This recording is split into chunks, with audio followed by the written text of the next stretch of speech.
Well, hello there, people of the internet, and welcome to a PC build. It's my first time doing this, so I hope I get it right. So while I'm waiting for a video to render, I decided why not make another video, eh? Now for 800 bucks, well, just under that, you can get a really kick-ass PC that will crush any game at full HD and can even run them at 1440p and medium-ish settings. On full HD you can max out any game at 60-ish FPS, 60, 70, 55 FPS. Yeah, and I will mention that prices are constantly fluctuating, they're all over the place. So that's something to keep in mind. By the time of recording this PC costs exactly $759. Now by the time of you buying the PC parts, it may be $780, and maybe $800, maybe $700.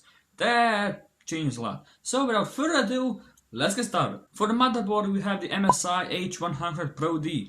Now this is a really cheap, but not cheap. I mean, it's inexpensive, but it's not cheap. It's quality motherboard. It doesn't have any excess bells and whistles. It has only what it needs to have. It fully supports our CPU, it fully supports our RAM, graphics card, has SATA 3, has USB 3.1, it has all the stuff you need. No, you can't overclock your CPU with this motherboard. It gets the job done. Coming at $60, can't really expect much, but it's a really good motherboard.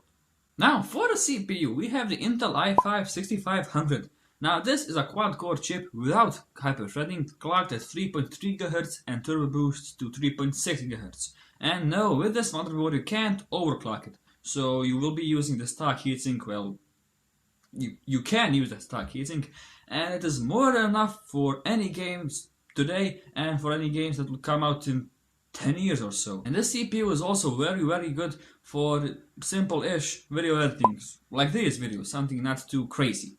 And I could really use the CPU right now. Now for the RAM.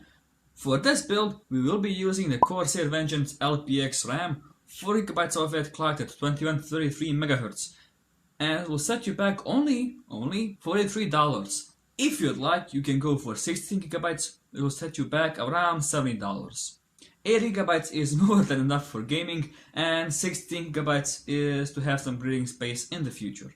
However, it's pretty easy to upgrade RAM. Now for the power supply, we are using a EVGA B1 500 watt power supply.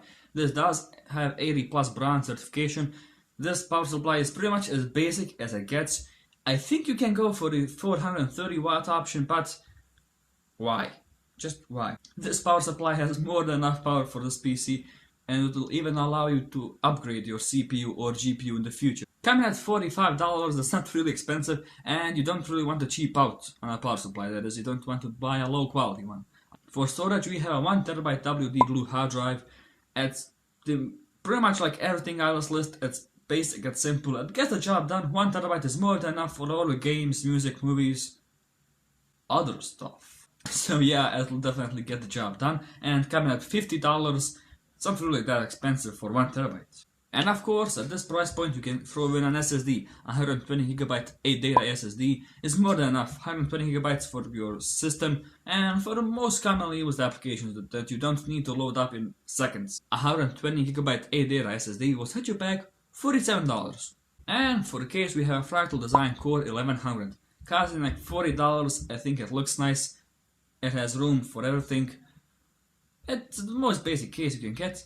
But if you want a side window, that will add an extra $10 to the price, which will make the case cost $50. Me personally, I'd go with the window. And for the graphics card, that's kinda up to you. Well, it isn't. It isn't. I know. You can choose between the GTX 1060 or the AMD RX 480. Whichever you choose, they perform almost the same, almost identically. On the Nvidia side, you have CUDA, you have G-Sync, stereoscopic 3D, if that's your thing, physics, if that's your thing. On the AMD side, you have True Audio, Mantle, Vulcan.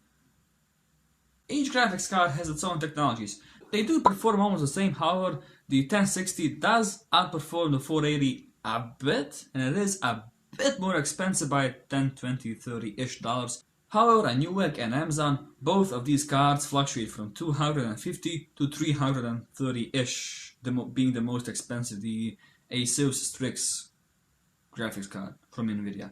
So if you choose the RX 480 or the GTX 1060, pardon, GTX 1060, you will get real good performance. They are both VR ready. So choose whichever you like. So yeah, this has been my first PC build guide thing. It's actually not actually a guide, it's just a list of parts you can choose.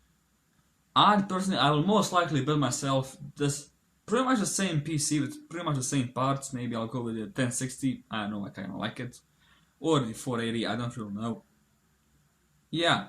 So thank you guys so much for watching. Do make sure to like and subscribe, and I'll be seeing ya. Peace.